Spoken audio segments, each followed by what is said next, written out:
وملائكته يصلون على النبي يا أيها الذين آمنوا صلوا عليه وسلموا تسليما لا إله إلا الله لا إله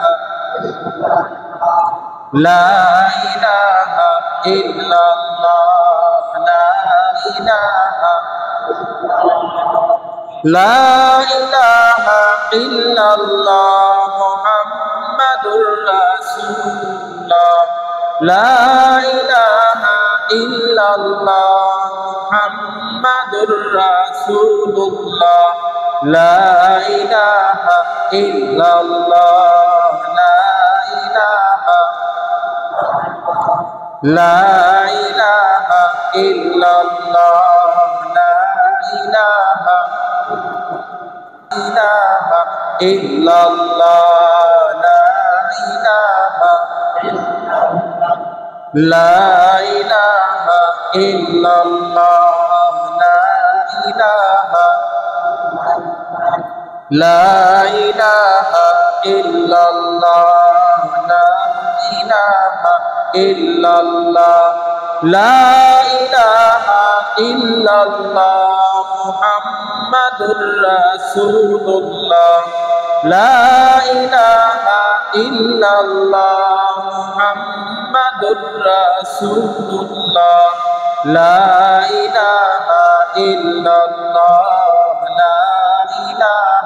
إلا الله لا إله إلا الله محمد رسول الله صلى الله عليه وسلم ও গো নবী তুমি কামলিওয়ালা ও গো নবী তুমি কামলিওয়ালা তোমারি প্রেমে জগৎ উজালা তোমারি প্রেমে জগৎ উজালা ও গো নবী তুমি কামলিওয়ালা ও গো নবী তুমি কামলিওয়ালা তোমারি প্রেমে জগৎ উজালা তোমারি প্রেমে জগৎ উজালা শ্রেষ্ঠ নবী তুমি সবার সেরা তুমি মুহাম্মদ রাসূল আকাশে পাখি উড়ে তোমার দরুদ পড়ে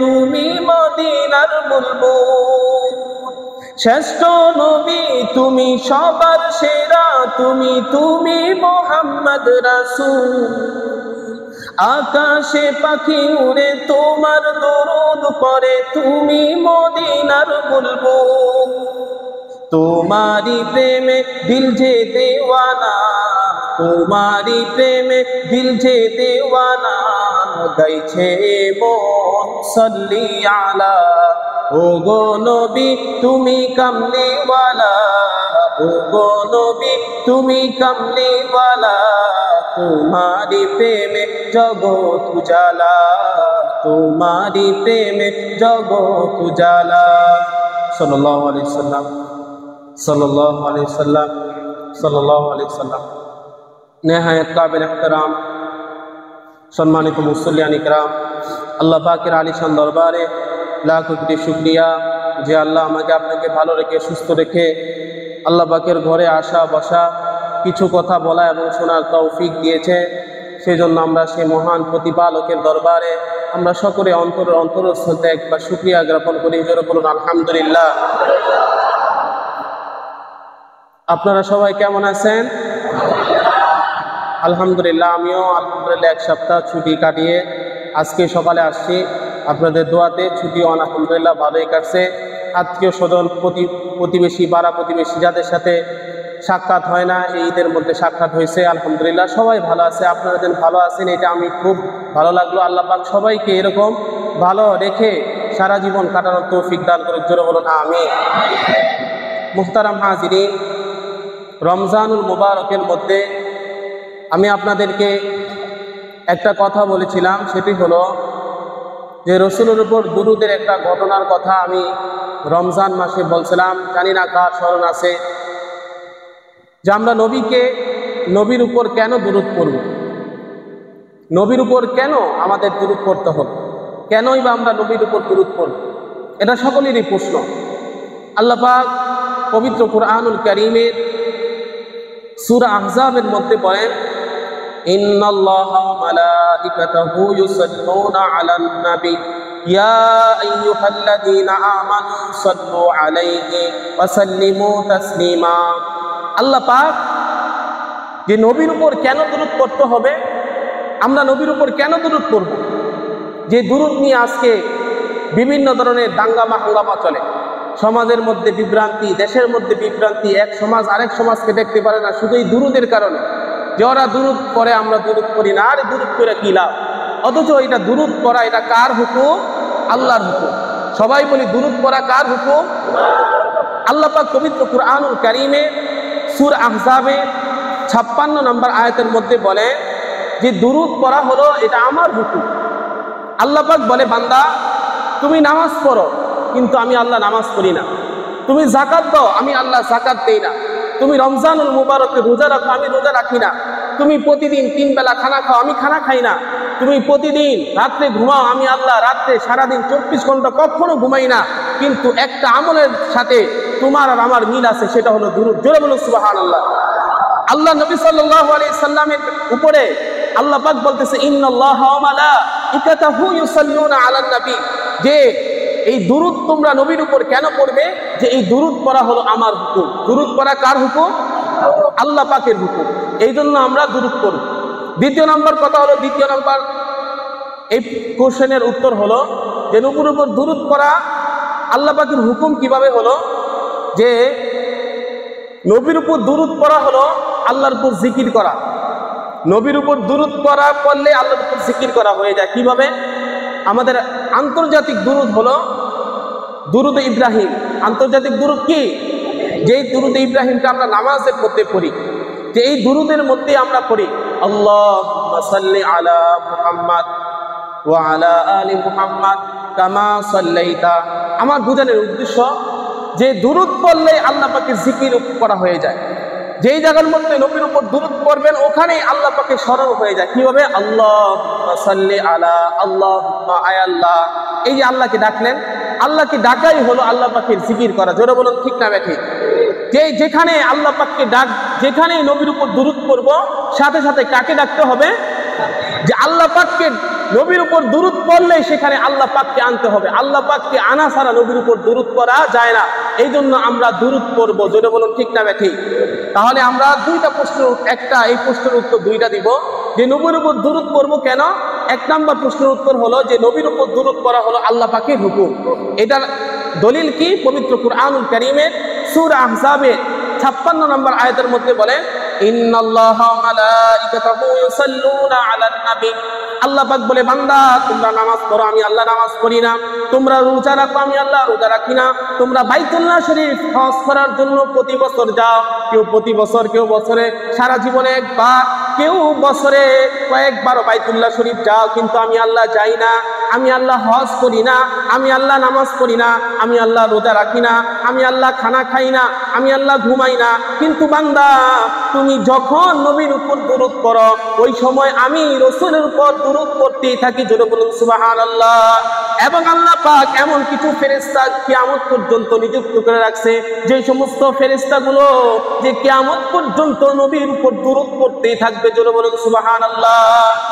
আল্লাহ নবী সাল্লাল্লাহু আলাইহি সাল্লাম নাসাই শরীফের 1202 নম্বর হাদিস, আল্লাহ নবী সাল্লাল্লাহু আলাইহি সাল্লাম বলেন, মান সাল্লা আলাইয়া ওয়াহিদা। কেউ যদি, আল্লাহ নবী বলেন, কেউ যদি আমার উপর একবার দুরূদ পড়ে, কয়বার? সবাই বলেন কয়বার? আল্লাহ নবী বলেন, কেউ যদি আমার উপর একবার দুরূদ পড়ে, মান সাল্লা আলাইয়া ওয়াহিদা, ওয়াহিদাতুন শব্দের অর্থ হলো এক। কেউ যদি আমার উপর একবার দুরূদ পড়ে, আল্লাহ নবী বলেন সাল্লাল্লাহু আলাইহি আশারা, আল্লাহ পাক তার উপরে 10টা রহমত নাজিল করে। জোরে বলুন সুবহানাল্লাহ। তাহলে দুরূদ পড়লে কার রহমত নাজিল হয়? তাহলে আমরা দুরূদ পড়তে রাজি আছি তো ইনশাআল্লাহ? যারা বলে যে দুরূদ কেন পড়বো, এত দুরূদ কেন, আমরা বলবো যে দুরূদ পড়া হলো আল্লাহ পাকের হুকুম। যেখানেই দুরূদ পড়া হয় সেখানে আল্লাহ পাকের জিকির করা হয়। তার প্রমাণ পাইছেন তো আপনারা ইনশাআল্লাহ? হ্যাঁ। দ্বিতীয় নম্বর কথা হলো যেই ব্যক্তি নাকি নবীর উপর দুরূদ পড়ে, কেউ যদি নবীর উপর একবার দুরূদ পড়ে আল্লাহ পাক তাকে 3টা পুরস্কারে পুরস্কৃত করে। কয়টা পুরস্কার? যে আরব ভূখণ্ডের মধ্যে, এটা শত বছর, হাজার বছর আগের একটা ঘটনা। আরব ভূখণ্ডের মধ্যে একজন আল্লাহওয়ালা ছিল, তার নাম ছিল আবু আব্দুল্লাহ জাজুরি রহমতুল্লাহ আলাই। কি নাম? কি? আবু আব্দুল্লাহ জাজুরি রহমতুল্লাহ আলাই। তিনি একদিন এক গ্রামের পাশ দিয়া হাইটা যাইতেছে। তো যাওয়ার সময় যে যাইতে তার জোহরের নামাজের সময় হয়ে গেছে। তো জোহরের নামাজের সময় হয়ে যাওয়ার পরে সে পানি তালাশ করতেছে যে অজু করবে, তার সাথে পানিও ছিল না। তো এক পর্যায়ে পানি তালাশ করতে করতে অনেক দূরে গিয়ে একটা কূপ পাইল। যে কূপ পাইছে ঠিক আছে, কিন্তু কূপ থেকে যেন পানি উঠাবে, পানি উঠানের বালতি নাই সেখানে। তো আবু আব্দুল্লাহ জাজুরি রহমতুল্লাহ আলাই আশেপাশে তালাশ করতেছে যে কোনো লোক আছে কিনা দেখি। তো আবু আব্দুল্লাহ জাজুরি রহমতুল্লাহ আলাই পাশেই দেখে একটা ঘর, যেই ঘরের উপরে একটা ছোট একটা মেয়ে খেলতেছে। তো ওই মেয়েকে বলতেছে, বেটি যে আমি কূপ থেকে পানি উঠাবো, তো একটা পাত্র দাও না, একটা বালতি দাও না, আমি কূপ থেকে পানি উঠাই। তো আবু আব্দুল্লাহ জাজুরি রহমতুল্লাহ আলাইকে ওই মেয়ে বলতেছে, মান আনতা, তুমি কে? তোমার পরিচয় কি? তোমার চিনি না জানি না, তোমাকে পানি বালতি দিব? তো আবু আব্দুল্লাহ জাজুরি রহমতুল্লাহ আলাই বলতেছে, আনা আবু আব্দুল্লাহ জাজুরি, আমি হলো আবু আব্দুল্লাহ জাজুরি। তো এই কথা শোনার পরে ওই মেয়ে বলতেছে, তাহলে তুমি আবু আব্দুল্লাহ জাজুরি, যে তোমার কথা আরব ভূখণ্ডের মধ্যে ছড়িয়ে পড়েছে যে তোমার মতো আল্লাহওয়ালা মানুষ আর এই আরবের মধ্যে নাই, তুমি সে আল্লাহওয়ালা? আচ্ছা, তুমি আল্লাহওয়ালা হওয়া সত্ত্বেও তুমি যে কূপ থেকে পানি উঠাইবা, তুমি পানি উঠাও নাকি? তো পানি উঠাবো, তো উঠাবো কি করে উঠাবো? তো আবু আব্দুল্লাহ জাজুরি রহমতুল্লাহ আলাইকে বলতেছে যে বালতি ছাড়া তো কূপ থেকে পানি উঠানো যাবে না। তো এই কথা বলার পরে মেয়ে বলতেছে যে দেখো আমি বালতি ছাড়া কিভাবে কূপ থেকে পানি উঠাই। জোরে বলুন সুবহানাল্লাহ। হর কে বাশদ আমেলে সল্লু মুদা, হর কে বাশদ আমেলে সল্লু মুদা, আতশে ও জকশাওয়াদ বরওয়াই হারাম। আল্লাহ নবী সাল্লাল্লাহু আলাইহি সাল্লাম বলেন, কেউ যদি আমার উপর একবার দুরূদ পড়ে আল্লাহ পাক তাকে 3টা পুরস্কারে পুরস্কৃত করে। জোরে বলুন সুবহানাল্লাহ। আল্লাহ নবী বলে যে নবীর উপর সবচেয়ে ছোট দুরূদ কি বলেন তো? সাল্লাল্লাহু আলাইহি ওয়াসাল্লাম। এখানে আল্লাহর নাম আছে না নাই? সাল্লাল্লাহু, কার নাম? আল্লাহর নাম আছে। যেখানেই নবীর উপর দুরূদ সেখানে আল্লাহ পাকের জিকির। জোরে বলুন সুবহানাল্লাহ। আল্লাহ পাকের কি কত বড় একটা কারিশমা, কত বড় একটা অলৌকিকতা, কত বড় একটা মুজিজা। যেখানে নবীর নাম সেখানে আল্লাহর নামটা যোগ করে দিয়েছে। জোরে বলুন সুবহানাল্লাহ। যেখানে নবী সেখানে আল্লাহ, যেখানে আল্লাহ সেখানেই নবী। জোরে বলুন সুবহানাল্লাহ। আল্লাহ নবী সাল্লাল্লাহু আলাইহি সাল্লাম বলেন যে আমার উপর তোমরা যদি দুরূদ পড়ে তাহলে 3টা পুরস্কারে আল্লাহ পাক পুরস্কৃত করবে, ডাইরেক্ট, এটা মিস নাই। অর্থাৎ এখন করলেন, এখনই আল্লাহ পাক 3টা পুরস্কার আপনাকে দিয়ে দিবে। কি সেই পুরস্কার? আল্লাহ নবী বলেন যে কেউ যদি আমার উপর দুরূদ পড়ে একবার, আল্লাহ পাক তার 10টা গুনাহ মাফ করে দেয়। জোরে বলুন সুবহানাল্লাহ। দ্বিতীয় নম্বর হলো আল্লাহ পাক তার 10টা নেক তার আমল নামার মধ্যে লিখে দেয়। জোরে বলুন সুবহানাল্লাহ। 3 নম্বর হলো যে আল্লাহ পাকের কাছে তার 10টা মর্যাদা আল্লাহ পাক বৃদ্ধি করে দেয়। জোরে বলুন সুবহানাল্লাহ। তাহলে দুরূদ পড়লে লাভ না ক্ষতি? সবাই বলেন লাভ না ক্ষতি? আমরা একবার সবাই নবীর উপর দুরূদ পড়ি, সাল্লাল্লাহু আলাইহি ওয়াসাল্লাম, সাল্লাল্লাহু আলাইহি ওয়াসাল্লাম, সাল্লাল্লাহু আলাইহি ওয়াসাল্লাম। আল্লাহ নবী সাল্লাল্লাহু আলাইহি ওয়াসাল্লাম বলে যে কিয়ামতের দিন সাহাবায়ে কেরামদেরকে আল্লাহ নবী বলতেছে যে তোমরা কি জানো যে কিয়ামতের দিন আমার পাশে সবচাইতে বেশি কাছে কে হবে? কিয়ামতের দিন আমার সাথে কে থাকবে, আমার পাশাপাশি কে থাকবে? হাদিসে পাকের মধ্যে আব্দুল্লাহ বিন মাসউদ রাদিয়াল্লাহু তাআলা আনহু থেকে হাদিসটি বর্ণিত যে কিয়ামতের মধ্যে বিভীষিকাময় অবস্থা, সেই সময়ের মধ্যে বাবা ছেলেকে চিনবে না, মা সন্তানকে সন্তান বলে পরিচয় দিবে না, ভাই বোনকে চিনবে না, বোন ভাইকে চিনবে না, এমন একটা দুর্দশাময় অবস্থার মধ্যে আল্লাহ নবী বলেন ওই সময় আমার পাশে ওই সমস্ত ব্যক্তিরা থাকবে যারা নাকি প্রতিনিয়ত আমার উপর দুরূদ পড়ছে। জোরে বলুন সুবহানাল্লাহ। যে সবচাইতে নবীর কাছে ওই ব্যক্তিরা হবে যে নবীর উপর যত বেশি দুরূদ পড়ছে, কিয়ামতের দিন সে নবীর ততটুকু কাছে হবে। এই জন্য আমরা নবীর কাছে যাইতে দেরি না, নবীর কাছে যে পাশাপাশি থাকতে প্রস্তুত নাকি দূরে থাকতে? নবীর পাশাপাশি থাকতে যদি আমরা তৈরি থাকি তাহলে নবীর উপর দুরূদ পড়তে হবে না? যে নবীর উপর কমসে কম প্রতিদিন 100 বার করে দুরূদ পড়ব। কয়শো বার? 100 বার। হাদিসে পাকের মধ্যে আসছে, কেউ যদি নবীর উপর 100 বার দুরূদ পড়ে, কেউ যদি নবীর উপর 100 বার প্রতিদিন দুরূদ পড়ে, তাহলে কিয়ামতের দিন তার চেহারাটা পূর্ণিমার চাঁদের ন্যায় উজ্জ্বল হয়ে কিয়ামতের দিন সে উঠবে। জোরে বলেন সুবহানাল্লাহ। কেননা যে নবী বলে যে দুনিয়ার মধ্যে যে যাকে বেশি মহব্বত করে সে তার কথা বেশি স্মরণ করে। তো আল্লাহ পাক তো এটা পছন্দ করে, যে আল্লাহ পাক বলে যে আমি আমার নবীকে সবচাইতে বেশি পছন্দ করি। সুতরাং আমার হাবিবকে, আমার নবীকে যে বেশি পছন্দ করবে, যে বেশি ভালোবেসে আমার নবীর উপর দুরূদ করবে, কিয়ামতের দিন আমার হাবিবের সাথে তাকে জান্নাতুল ফিরদাউসে নসিব করব। জোরে বলুন সুবহানাল্লাহ। এই জন্য মুহতারাম হাজিরিন, আমরা সবাই প্রতিদিন 100 বার করে নবীর উপর দুরূদ করব। নবীর উপর দুরূদ করলে কি হবে?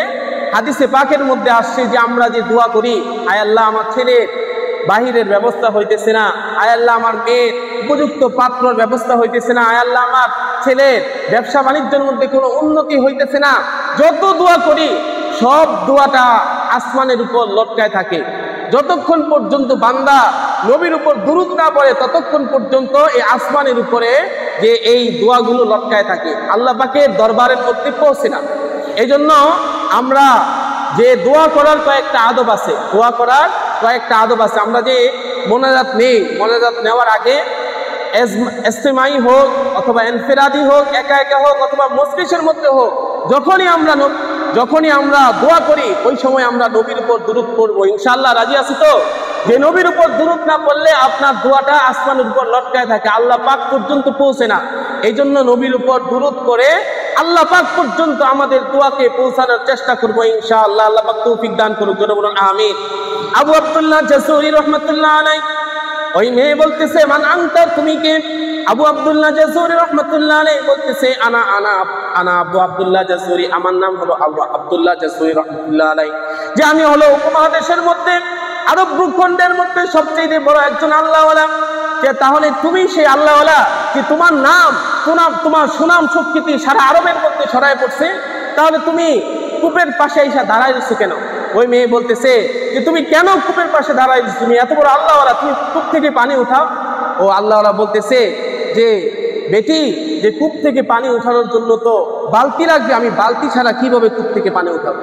তো ওই মেয়ে কথা শোনার পরে বলতেছে তাহলে দেখো, আমি কূপ থেকে বালতি ছাড়া, লোটা ছাড়া এরকম ভাবে কূপ থেকে পানি উঠাই। জোরে বলুন সুবহানাল্লাহ। ওই মেয়ে কি করছে? ছাদের উপর থেকে, ওই মেয়েটা ছাদের উপর থেকে কূপের মধ্যে থুতু মারতে দেরি, কূপের পানিগুলো উতলায় উঠতে দেরি করে নাই। জোরে বলুন সুবহানাল্লাহ। জোরে বলুন আল্লাহু আকবার। ওই মেয়েটা উপর থেকে কূপের মধ্যে থুতু মারতে দেরি। আর আবু আব্দুল্লাহ জাসুরি রাহমাতুল্লাহ আলাইহি বলতেছে যে আমি দেখলাম যে থুতুটা কূপের মধ্যে পড়তে দেরি আর কূপের পানিগুলো উতলায় পড়তে দেরি হয় নাই। যে এই দৃশ্য দেখার পরে আবু আব্দুল্লাহ জাসুরি রাহমাতুল্লাহ আলাইহি তিনি বলতেছেন যে তুমি এই বুজুর্গি পাইলা কি কইরা? ওই ছোট মেয়েকে বলতেছে যে তুমি এই বুজুর্গি পাইলা কি কইরা? যে আমি বালতি খুঁজি পানি উঠানোর জন্য, আর তুমি থুতু মাইরা কূপের থেকে তুমি পানি উঠাইলা, কিভাবে পাইলা? যে তোমার হাতে ধরি, তোমার পায়ে ধরি, তুমি আমাকে বলো যে কোন আমলের কারণে তুমি এই থুতুর মাধ্যমে যে এই পানি তোমার উপরে উঠা গেল। চলে বলুন সুবহানাল্লাহ। हर के बाशद आमल सल्लुदा आतशे ও সখশাবাদ বরওয়াই হারাম।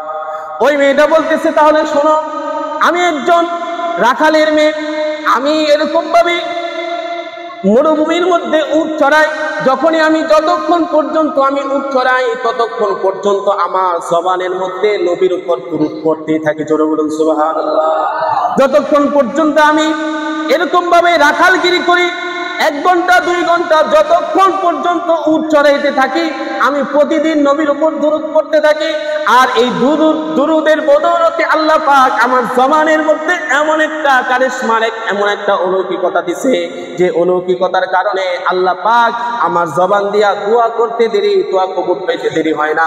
আমার জবানের পানি ফু দিতে দেরি, যে পানি উঠলাইতে দেরি হয় না। ছোট বলুন সুবহানাল্লাহ। এই ঘটনা দেখার পরে এই কথা আবু আব্দুল্লাহ জাসুরি রহমতুল্লাহ আলাইহি শোনার পরে তিনি একটা কিতাব লিখছে দালাইলুল খায়রাত। কি লিখছে?